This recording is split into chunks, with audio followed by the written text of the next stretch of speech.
Hey, what's up, YouTube? Welcome to the second episode of Behind the Wall. I'm Thermite 917, also known as Nick, and we once again have Middleburg 1, also known as Tyler, and Kane Jr. 88, also known as Alex. Uh, we have a great show for you. We're going to talk about how the Atlanta races went. Not going to be exciting as Daytona, unfortunately, but we have our thoughts on that as usual. Um, then we'll move on to some awards. We've got some good ones there.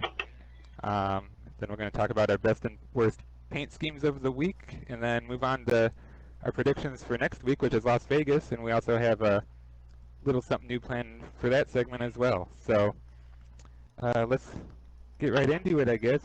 What do you think of the Atlanta race? Uh, that pretty much sums up the entire Atlanta weekend, honestly. Uh, Uh, Somewhat. Just a cup race, though.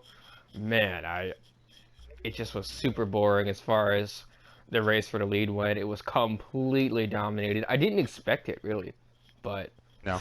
just It I wish was it would have like been. the 2016 Coke 600, but with overall kind of better racing, but it was still just way too dominated. And it really shouldn't have been that way with the lower downforce package. That's a good analogy, honestly. Or in a comparison, just it was so dominated. I don't understand it, really. I I just expected better, and it's disappointing that it had to work out that way. And yeah, what do you think, Alex?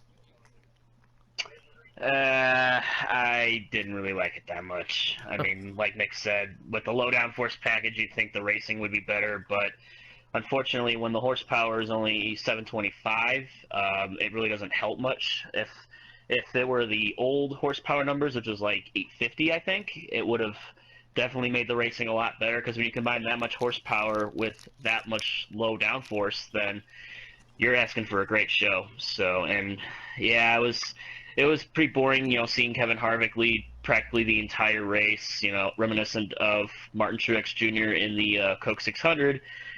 But yeah, I mean, obviously the ending wasn't what he expected. I mean, Harvick getting screwed on pit road after everybody else practically got screwed on pit road for speeding. But it's just racing. It's just how it goes sometimes.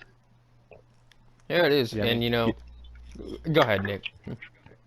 yeah, I was just gonna say, I mean, you knew something was bound to happen, because whenever someone leads that much, and the way NASCAR's been, it's only a matter of time until a mistake was made at some point. I thought it was going to be with his pit crew, but it took all day. Every pit stop, it was, I believe, under 12 seconds. So, they did their job, but it's ironic that the mistake that was made was by Harvick. Yeah, absolutely. I didn't expect that at all. Like, I had jokingly said about it in our group chat, but that the pit crew was gonna stumble, and yet it was Kevin Harvick that did it, and it was by the smallest of margins, believe me. And it's shitty that it had to come down to something, like a simple pit road speeding penalty, and it was by .07 of a mile per hour. You realize that's absolutely nothing, you know. But that's the way it is. If you speed, you speed, and that was a theme, a real common theme throughout the day was speeding penalties. They showed a graphic at one point that there would have been 9 speeding penalties today. I don't know. That was before Harvick's deal, so there was at least 10, but there was only one in last year's race. So obviously that means that they added more timing lines, Yeah, and they did. thus, yeah, they did. And so shit is a lot closer, and you just the margin of error was already small, but it was even smaller during the race. So uh, that was crazy, Yeah, and I don't know yeah, I why they forgot were when it obviously doing was it. last year. Was that? Yeah. Mhm. Plus, Mark Martin actually pointed out on Twitter how much closer the timing lines on pit road are, so maybe that had a factor in it too. It's not that there's a bunch of new ones, but that they're so close together, you don't have any room for error, like Tyler said. Yeah, no, you don't, Exactly. because these there was times before where they would be spread out, and guys would jam the gas real quick and try to get everything out of it, and then, you know, jam the gas and jam the brake and just get whatever they could, you know, without going over the limit. You can't do that no more. You really got to stay consistent. I mean, earlier in the race, Junior got caught speeding in 4 sections of fucking pit road. I mean, that was crazy to me. He was eager to be back. Yeah, yeah. Unbelievable. I don't know how that many guys just sped. I mean, but it was by the slimmest of margins. So. Yeah, I mean, you're always pushing the limit in these races, and sometimes you push it a little too far, but... And it bites you in the ass, and it bit Harvick right in the ass. At the worst possible time. Yeah, absolutely. Yes, it did. I mean, other than that, really, there wasn't a lot that... let me rephrase that. I felt like the biggest part of the race that made things interesting was kind of like almost the attrition of the race, of what was happening. People having tire problems, people having pit road speeding penalties. Dale Jr. had just a disastrous day with a combination of all of those. People dropping out with mechanical failures. I know Austin Dillon had a battery. Was it a battery? He lost power. Newman also had a battery problem. Yeah. Like RCR doesn't know where their batteries are, you know. I guess not. You know, call the fucking Energizer Bunny. That that sumbitch would have had a better result. But Denny had a problem too. Just was like a lot of people seem to have problems, and it really jumbled up the running order from second on back all day long. Brad Keselowski had lost a tire, right? And no, he had to go back in for lug nuts. Oh, was it lug nuts? Okay. Yep. So, but regardless, it was during a green flag stop. Yeah, because it was during a. Yeah, it was during caution. He actually beat Harvick off of pit road, but then his crew called him back in because they didn't get all the lug nuts tight. So when he dropped to lost the mid-teens. Yeah, he lost the lead. No, but he lost a lap though. He lost a lap at some point, right? Yeah, he might have. Yeah. I think that's what they said. Kenseth was down a lap. Yeah, Kenseth was down a lap too. But Brad, I believe, was down a lap. He was, I think, at some point. Or he overcame a loose wheel. At some point, he had some sort of problem. So. Yeah. I think Joey had a loose wheel again, though. Maybe that's who you're thinking of. Because I thought when Brad had the lug nut problem, you know, he got the lead on that pit stop, which is like, you know, yay, someone's finally going to beat Harvick. And then, no, he gets the penalty. Right. But then I thought when that happened, he restarted, like, you know, at the tail end of the lead lap. So I don't think that's what put him a lap down. But maybe there was another point where he was. You know, my confusion realistically lies between whatever I heard from... At some point, somebody in the media said that he was down a lap at some point. And I got confused. And, you know, my thoughts on Atlanta are a little bit skewed. I saw most of the race, but I was rather busy during it, so, you know, I don't quite have all the facts down. But nonetheless, he still did overcome some shit, too. Yeah, he had problems. Yeah. And, yeah. And it's kind of choppy right now because there really wasn't that much to talk about for this race. I mean, exactly. And you can, you know, talk about, you know, Austin Dillon bringing out that last caution, but I mean, it was nothing intentional there. It was just bad timing, and it was kind of escalated because Harvick doesn't like him to begin with. Right. So. Yes, you know, little rich boy or whatever. Yeah, Cowboy Dillon. Wannabe cowboy. Yeah, wannabe cowboy. Yep. Yeah. And then, you know, Xfinity. Nothing to say there. Dominated. Nope. Trucks was a little more exciting. Christopher Bell had to work for that one. That was a nice win. Yeah, but he still dominated. He became the first driver to sweep all 3 segments of a race, you know, and I mean, nobody thought that would happen in the Truck Series. You know, they thought it would happen in Cup or Xfinity. You know. Yeah. I mean, but you know, he had a little bit more of a wild last segment than he would have wanted. He had to Yeah. fight back a little bit, but Well, I mean, when you drive for KBM, it's almost pretty much a guarantee at this point that you're gonna compete for wins. So. well, yeah, but I mean, Unless it's you're not like Cody it's gonna be Copeland. handed to you. Yeah. Yeah. Yeah. I mean, I think that the trucks. Do you think the trucks race was the best one of the weekend? Yes or no? Yeah, Eh, I think yeah. it was. I think so. It was definitely better than in Cup, that's for sure. Yeah. Like we've already said, it was unfortunate, extremely dominated. I mean, Xfinity's just a joke as it is, so it's not really like a Even- surprise or a disappointment. Honestly, you're just used to it at this point. Well, Yeah. and the thing is, with the new, limit on how many races Cup drivers can race in, you'd think it would be better, but it really hasn't gotten that much better. No. So Well, not yet. The problem is everybody just like, okay, let's enter this weekend. Like it was just such a free and easy weekend. How many guys? I mean, what? It wasn't everyone that finished in the top 5 a Cup guy. So.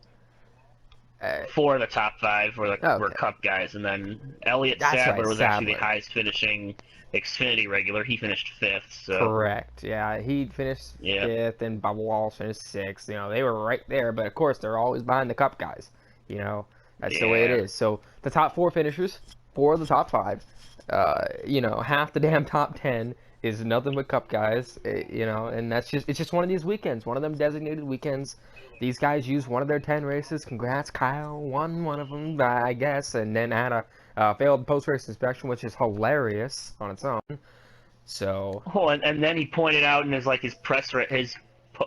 media center that he was joking about having a bounty plan on his head to win all 10 of his races that he plans to enter. So I don't know what that was all about. He's just a smart ass. Yeah. Pretty cut and dry there. It's basically his way of saying fuck you to NASCAR. Yeah, I guess so. I mean, but if he wants to take pride in all those Xfinity wins, then fucking let him. I mean, I'm sure his fans do it. Or some of his fans, at least. I can't say all of them. So, just saying, if you're one of those fans that loves your Xfinity wins, okay, that's really all I got to say. I mean, like, congrats, I guess. Whatever. He's won fucking 87 of them now. How many post, leaving the Busch Series into, and then getting into the Cup Series? How many has he won after that? I guarantee that number is huge after he entered the Cup Series. Well, really, it was really after he joined Joe Gibbs Racing. Specifically, yes. As soon as he started Yeah. joining Joe Gibbs Racing, then, they're like, hey, let's throw you in a bunch of Xfinity races, and, that's all That's he's not done. really his decision. That was the sponsor, mostly. So. Sure it is, that's what the sponsor wants, and that's the reason why, that's always a, talking point, I guess, the sponsors want the drivers, and if there was no Cup guys in the field, then nobody would watch Xfinity. Shut the fuck up. Yes, they would. I want to watch, names be made here, but guess what? I can't fucking do that, because the name that's being made there is running 10th. I mean, Yeah, I mean, it's annoying when people say that Kyle's the best driver because, like, oh, he beat Ryan Reed. Like, good job, okay? yeah. Woo! You beat Ryan fucking Reed, who's got like 5 top 10s in his career, 2 of them being wins. It's like, God, that's not an accomplishment. It really isn't. Look. And I hate the discussion of people, saying like, oh, well, if Dale Jr. was running this, you would have no problem with it. Bullshit, I wouldn't have a problem with it. If Jr. was running half the races in Xfinity, I'd have a problem with it. Jr. ran 2 races last year. 2. Yes, he won one of them. And he's only scheduled to run 2 again this year as well. Exactly. So that means in Yep. 2 years, Dale Jr. will have run 4 Xfinity races. Kyle Busch is going to run 10 alone this year. I mean, it's like, come on. There's no comparison. There really Yeah. isn't. Yeah. So, So it's not. I mean- it's not like we have anything against Kyle Busch like directly, but we have a problem with people that dominate all the time. true. That's where the issue is. Yeah, I guess that's the biggest issue, but, you know, I don't like Kyle as a person either. Yeah, it so doesn't let me help say that it's Kyle Busch. Exactly. I was gonna say, Yeah. not everybody has, isn't lenient towards Kyle Busch. I mean, just look at me and Tyler. We fucking hate the guy. I you know? do not like him at Yeah. all. So, yeah. But, you know, congrats. Another Xfinity win in Atlanta. Great. Good, great, grand. Bye. You know, see you next time. You know, I'm sure that'll be, who knows if he's Yeah. running Vegas, but Yeah. if he is, then, well, Get probably him out of the expect- way now. Yeah, I guess so. Yeah, I was well because you have to remember he can't run the chase races and he cannot run the Dash for Cash events. True. So this is the biggest He's part of the from year. Vegas, so he's probably going to run that one. Yeah. Oh yeah, I mean hell, he won his first Xfinity race there last year after going winless there like how many years in a row. Yeah, after all those troublesome years of not winning an Xfinity race at Las Vegas, Kyle Busch finally triumphed under the biggest stage. I had to, I don't know how I made it through that entire thing without laughing, to be honest, because that's just such a Yeah. joke. Yeah. Yeah. Xfinity also had their own lower downforce package this week. And that obviously didn't do too much. Yeah. No. I mean the car definitely looks nicer without those dog ears on the spoiler. I'll give it that. True. But it really didn't help the racing. No. No, it did. And you know, obviously we already know what happened last week with them being more unstable, and I'm sure they are more unstable now, just in general everywhere. So I don't know what it's gonna do everywhere else, but right now it's not looking like it did that much. It's not like it's accomplishing a whole lot. So it's kind of disappointing. But still Yeah. got the rest of the year. There's going to be good races, there's going to be bad races. I just think that this was one of these weekends where most things were just not that great. It's unfortunate. No. And I don't think I don't know if it's track surface related. I doubt it. I think it's just mainly, it's obviously the cars. You know, and everybody wants, Yeah, it the is. Atlanta to not be repaved and this and that. And personally, I don't really, I understand their reasoning, but I also understand that a track has to get repaved at some point. It's just nothing but a tire eater. That's really what it is, and it's Exactly. only going to get worse as far as tire wear goes and stuff like that. So, Plus, it takes longer to dry the track when it's raining out. So yeah, there's going to become a point. It just needs to happen, and I think that if they're smart about it, they'll alter away and they'll alter the track slightly. I don't know how they can make it better, but I'm sure they could come up with a way to do it. And think about the tire combination they're bringing there too. It's the tire they bring is a big deal, and that's the thing about Oh, Goodyear. The racing is really dependent sometimes on what tire you are bringing. I can think of a race, one of the worst races I've ever seen in my life, the fall 2014 Richmond race, the worst fucking race, I swear. Because the tire was so bad, there was hardly any passing, there was nothing, and again, it was another dominated race, as the Penske guys led all but like 8 laps of the damn thing. Brad Keselowski leading like 380. 383. Yep. There you go, you knew what I was talking about. So, Mm-hmm. yeah. And what was that race known for the most? The guy being on the catch fence. Yep. That's exactly right. See, even the fans at the track were bored out of their minds. Yes. That's what Atlanta needed. Yeah, Yeah. and they needed another caution because they couldn't find any Yep. bullshit ones to throw. They did throw one for like a water bottle or something stupid that they didn't even show, but other than that, there was not a whole lot to happen. Yeah. If you were to rate the Cup race, then what would you give it? Holy shit. I'll be nice and give it a 3.5. And that's just because Out of of what, the 50? thing. No, out of 10.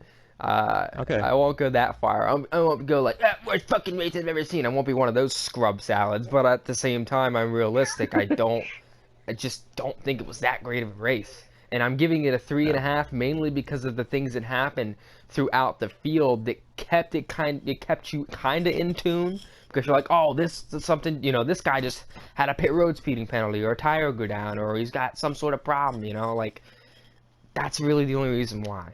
Other than that, racing wasn't, especially for the lead, it was not very good. So Right. All right, Alex, what do you think? I'm gonna have to agree with Tyler on this. It was not that good of a race. I'm gonna be a little more mean and give it a 3 out of 10. I mean, I don't want to be a jerk and give it like a 1 or even a 0, but I mean, there were some things that kept you interested, but overall, it was a fucking snooze fest. Yeah. all right, All right. I'll be nicer and I'll say 5. 5. Because I would ask, is half the race, or I'm trying to think how to word it. Like half the race, is it fun for the fans to watch? And I would say no, that one was not. But then the other half, was it fun for the drivers? And I would say it probably really was. So, like, if I could, drive that track for hours on end, slipping and sliding, I'd have a great time. But it's one thing to drive it and one thing for it to be good TV or not. So. Exactly, and that is a good point. I mean, and that's why the drivers defend it a lot, because they are actually out there to do that shit. So they've got a point as far as that goes. But as far as from a spectator point, you already hit the nail on the head. It just wasn't that exciting. So yeah, All right. that That's does it. That is Atlanta. Atlanta's in the books. On to Vegas. Yeah, on to Vegas. But before we get to that, we got our awards, and our I guess pre-award segment is, where did Cody Coughlin finish? Yes, where did that rotten little banana peel finish? That big old freaking lemon head. He finished Drum in a roll, please. yeah, drum roll. He finished in a grand spot, a very Cody Coughlin-like result of 16th. And let's see Good. what he has to say about that. I will do a reading, because why not? Let's see. Cody Coughlin. I feel like I continue to have some difficulty at the 1.5-mile tracks. I just need to learn how to be a little bit more aggressive on the restarts. At the beginning of the race, it seemed like we were making progress, even got up into the top 10. But we just went backwards from there. We'll go back and try to figure out the handling and get better from here. Great work by everyone on this Jags Toyota team. That was Cody Coughlin. Jags. Jags. Oh, yeah. The worst part about this is like the last segment for a few weeks, and the only one for like the next 2. They're only gonna be one for the next 2 months. So, I'm gonna miss it a little bit already, even though this is just the second time, and it's stupid and it's quick and easy. But we're still gonna make fun of him. It's just the way it is. Oh yeah, we can talk about him next week. Like, just try to find some news about him. Maybe he fell off a golf cart. I don't know. Yeah, maybe he had an egg salad sandwich and shit himself. You never know. Oh my god. Or maybe he ate one of those pepper and egg sandwiches that they sell at Portillo's down here in Illinois. Yeah, and had a really bad accent, like he just was in the middle of the street or whatever, and he just shit himself, and next thing you know, there's just sad people around going, "Oh my God, you shit yourself," and they're all pointing and laughing, pointing and laughing at the fat guy. Oh, you got shit all over your Jags t-shirt. How the fuck did you manage that? Did the shit fly up in the air? I don't know. Well, I don't know where this is going, so I don't know this where has it's been, going where either. did Cody Coughlin finish? I think it's good just to end it there. That's funny shit. We gotta end it there. We absolutely I think we have need to. Oh man. So let's move on to the real award. Alrighty, now moving on. as always, we're doing some awards. So, handing out some awards for the Atlanta race weekend. Kane, lead us off. Yes, I do. Yes, I do. We have ourselves for our first award, the Boner of the Week award for the dumbest mistake made during the race weekend, and that goes to Mike fucking Harmon. I mean, what the hell were you thinking, dude? You freaking spin your truck coming off a pit road during qualifying? I mean, no wonder Brett Griffin toasts your ass every week on door bumper clear. That's a great start. Great award. Moving on, Nicholas, give us an award. All right, our next award, and I guess this is going to be a weekly thing now, the way he's been driving. It's hashtag McWeapon, Part 2. The beginning of the Cup race, McMurray almost ran over Joey Logano off of turn 2. I guess he didn't know they were 3 wide up there, and it could have been a lot worse. We've seen a lot of lap 1 crashes there before. So, yeah. Jamie, you can probably stop driving like that now. It's only race 2. Alrighty. Moving on, another award here. No damn luck. And that goes to Dale Earnhardt Jr. Oh my. What a bad race this guy had. And it's just worse being a fan.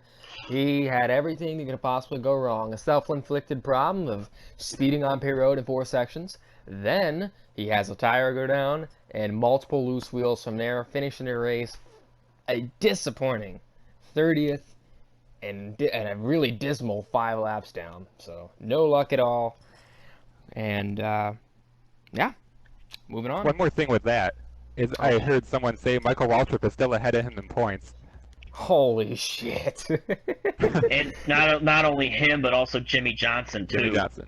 Yeah, Jimmy. Yeah, that's an honorable mention, honestly, for having no luck. Jimmy's had a real shit start to the year, so. Mm-hmm. Yeah, they're both like buried in points. The whole 40-88 shop has struggled this 2 races so far. Yeah, well, no, it's not just struggling, having horrible luck, and yeah, simple as that. So, yeah, moving on. Another award. All right. Our next award is No One Can Beat Me Except Myself. Kevin Harvick. Man, I mean, when you lead 293 laps of 325, man, I can't help but feel pissed off, I mean, Kevin had that race in the bag, and then what happens on the final stop?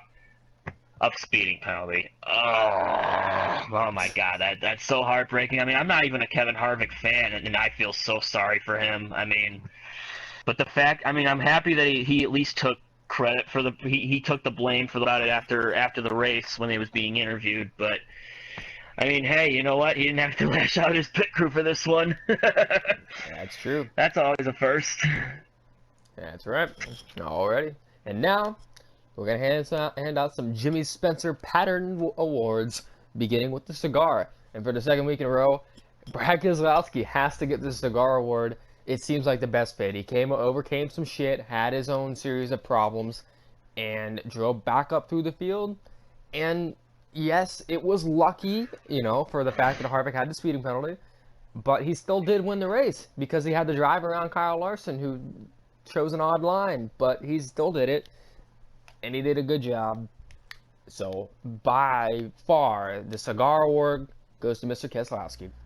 And now, it's time for another Spencer-related award. We got the Crying Towel coming back again already, but as like last week, we don't have just one to give out. We've got 2. So, let's begin. Go ahead. For the first time ever doing a Crying Towel, Mr. Thermite 917. Go ahead. Yeah, so this one, there were some unfortunate things for this certain Kyle Busch driver at the end of the truck race. It was a sad one to watch.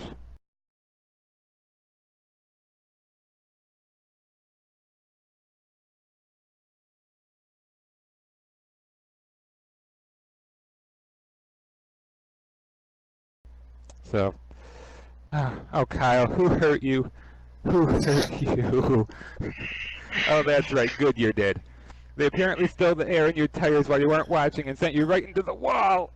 That's part of the plan, right? They did the same thing to you in the Daytona 500, although they later said your tires were still inflated, so you whined for nothing there too.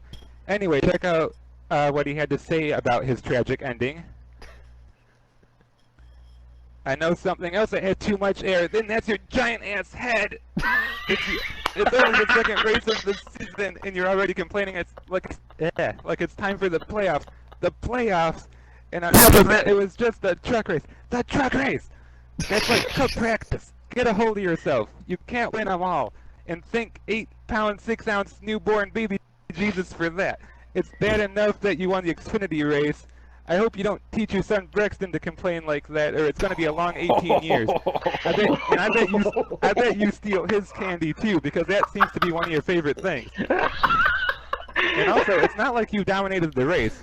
Christopher Bell, the guy you hired, did. So be happy about that. That's a good thing. If you want to win in the truck so bad, I'm sure Joe Gibbs can find someone else to drive the number 18 M&M's Toyota Camry, you sick, salty, snicker son of a bitch. And that's not all. We have one more crying towel to give. So, Payne, what do you have? Oh, check out this tweet that Delana Harvick sent after the race.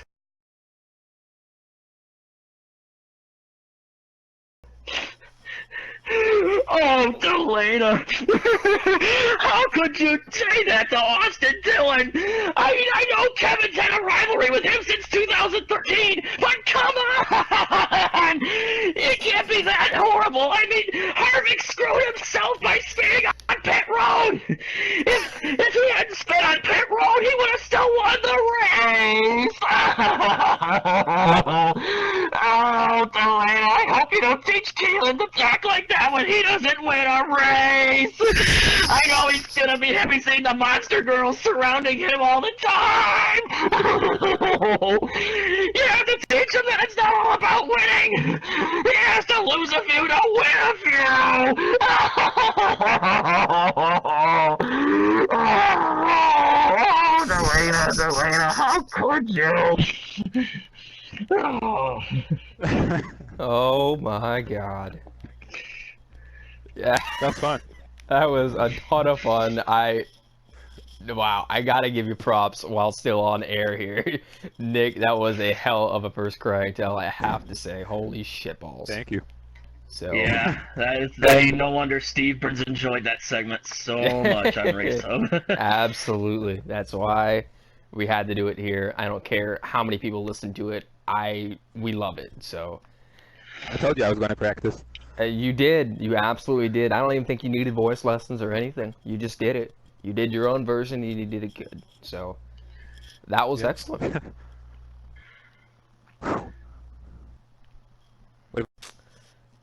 Well, that was a blast, and we're going to move on now to talking about some paint schemes and which ones we liked for the Atlanta weekend. And I'll go first. I liked Brad Keselowski's Auto Trader car. Yes, the race-winning car. I like those colors, even though, you know, I've said about it before about Penske using that copy and paste base paint scheme, you know, off of Joey's Pennzoil car. You know, same thing. They've done it on multiple ones, but it works, you know. So, and the orange really pops and looks good. So, I liked it. Simple as that. So, go ahead, Nick. What was your favorite paint scheme of the weekend? All right, well, I'm still out of breath from the crying towel, but I'll give this a shot. Let's see. Well, first I want to give some honorable mentions to a couple schemes, and that's Austin Dillon's number 99 truck. That was a nice looking one from the truck race that kind of came out of nowhere. I think it's Martin's Motorsports with Tommy Joe Martins, but Wow. it was a nice looking one. And then also from the Xfinity series, I liked Matt Tiff's. That's the braintumor.org paint scheme. Pretty colorful, not overdone. Nice looking car. But the real one I want to talk about is Ricky Stenhouse's Sunny D car. And I've always liked this scheme that came out either last year or the year before. I think just last year. Man, it's just such a nice car. I mean, I love number 17 to begin with. And, you know, it's really nice and bright. You know, it fits the sponsor so well. and they actually put in effort. You know, it's not like a lot of the simple schemes you see these days. I mean, this is going to go down as an iconic scheme, I think. You know, the 2010 kind of era. Um, so yeah, I mean, he ran well for a while. I don't know where he finished, but it's a good scheme. Yes, it is. And all right, Alex, your turn. You're up. Yeah, this one was also a little bit of a surprise too. But Eric Jones's Sirius XM car from his Cup race this week. Like I said, I did not expect him to be running this car this weekend. I thought he was going to be running like just the Mott Black Furniture Row car or his 5-hour energy car. This is fresh. I mean, I like it. I actually like that they kept the Mott Black on for the base color, but obviously the Sirius XM blue, it really complements the car well. And also, I like the neon yellow 77. It sticks out from the car. You can actually see it, because if they had painted it white, it would have just blended in with the base scheme, which was, of course, black, blue, and white. But yeah, you know, I mean, they didn't do like any outlines around the drop shadows either, which I also kind of like about that as well. I really like this car, so. I agree too. It was a really great looking car, and well, now that we got some good ones out of the way, let's talk shitty ones. And Nick, I believe you know the worst paint scheme of the week. What is it? Yeah, I mean, this is the fun part. The worst paint scheme of the week was Kyle Busch's Snickers Crisper Camry, and there's some interesting design choices for this one. I mean, first of all, the color scheme's okay. You know, I mean, it's brown and blue, it works. You know, it's all right. But all right, first of all, why do you have like 10% of a giant Snickers logo on the hood, like right below the windshield? That's your first problem. And then you got this Crisper Satisfaction text along the side skirt. That's just stupid. And the logo above the rear tire is kind of too big too. I mean, I don't know if it's like Snickers kind of, you know, branding style or what, but it's just odd overall. It really is. You know, Crisper's ass paint scheme is pretty much what it should be called. Snickers ass for. Yeah. Not a great joke, but the point is there. It wasn't a great one. And, No. you know, along with that, we have a dishonorable mention. Bringing up 2 weeks in a row, Rick Ware Racing has to be mentioned. And that's for their shitty-ass paint scheme. This one's different. This was a black base. Cody Ware's car from this weekend actually made the field, just because there was 39 cars entered. So they automatically made it. Congratulations. Still finished dead fucking last, I believe. And yeah, this one might be worse than Daytona. I mean, the paint scheme is just so lazy. It's not even funny. They're not putting any effort into it. Again, they have Bubba go grab some decals and say, go to town. So, yeah. Please stop showing up to the track with shit, or I'm gonna keep making fun of it. I promise you. Well, yeah. Not that Rick Ware Racing's gonna listen. Yeah, they tried to put, you know, a little more stuff going on the side of the car. I don't even know what color you would say that is, like orange or red or something. I think it's orange. A little bit colorblind, by the way, for those who don't know. But I think it's time they retire George Spoonington. I think he's had enough. Yeah, Mr. Spoonington. I don't know what they're paying them. You know. But I guess if they're, you know, spoonful of music foundation, if they're gonna keep shelling out their $50 to put their name on the car, then, you know, Rick Ware Racing, they're just gonna keep taking it. So, even though they definitely need to do away with that's just an ugly ass looking logo.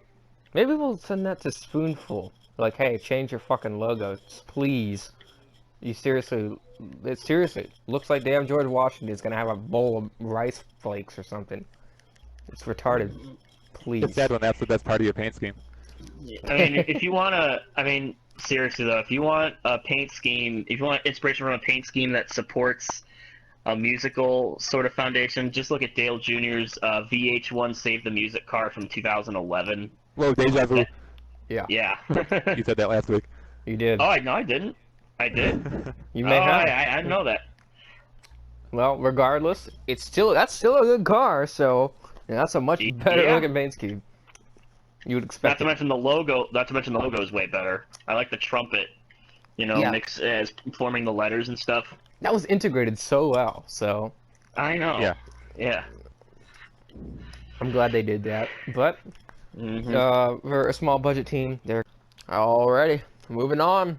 Now it's time to talk about some Vegas. Vegas is up, next race on the calendar, and to kind of integrate something a little bit different and new to the podcast, we are going to do our own fantasy selections, and we're gonna tally them up, and at the end of the year, we're gonna see who had the best fantasy picks. We haven't quite figured out the specifics as far as if we'll do a chase or anything like that. But for now, we're just going to do picks. However many points that the driver earns, that's what we get. So that seems simple, fun to do. And we're gonna go ahead and talk about the race and what we expect from it a little bit. Vegas. I actually like Vegas. A lot of people don't like it and just call it a cookie cutter track and this and that, and then it kind of is.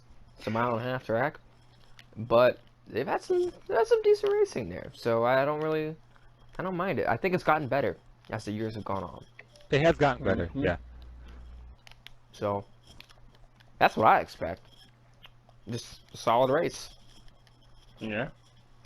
And I think with the lower downforce, unlike Atlanta, they're not just going to be holding onto their cars, they're going to be able to race a little more, and they're going to be, a little more on the edge, perhaps. Because they're going to have grip until they don't. Right. In Atlanta, they had no grip at all. So, Yeah. it should So be it's good. got that. It's got that going for it. You want to add anything, Mr. Kane? Well, even though this track is a bitch to run in NASCAR Heat Evolution, I mean this game. Yeah. I mean the leader always pulls out to like an 8-second lead, so it's like. Well, get better. Well, yeah. Yeah, If we want to have a NASCAR Heat Evolution discussion, we'll do that on the next podcast and rip it a new asshole. Yeah. But yeah, it's in real life though, it is a really decent track. I mean, obviously the fan amenities there are second to none, especially with like the neon garage. Fans get get to go up close and personal with the cars and the teams. So, but yeah, I mean the racing action there has actually been getting better in recent years because the surface is getting so worn out after the track was reconfigured in 2008 with progressive banking. But yeah, it's really improved, obviously, because the surface is getting a little worn out. It's starting to show some character. And we might be in for a good race this weekend. Hopefully it's not like Atlanta. Yeah. Yeah. That's what we're all hoping. So, alrighty, time to make our fantasy picks. I'll dial mine in first. Chase Elliott. I really want to say that this will be the weekend it happens. He's already had a nice little start to this season. Could have potentially won the Daytona 500. Had a really solid run. I think he could have finished. He should have finished better than he actually did, with fifth. But he could have been second or third. Hell, potentially he could have won the race if they would have gotten a little bit faster off pit road.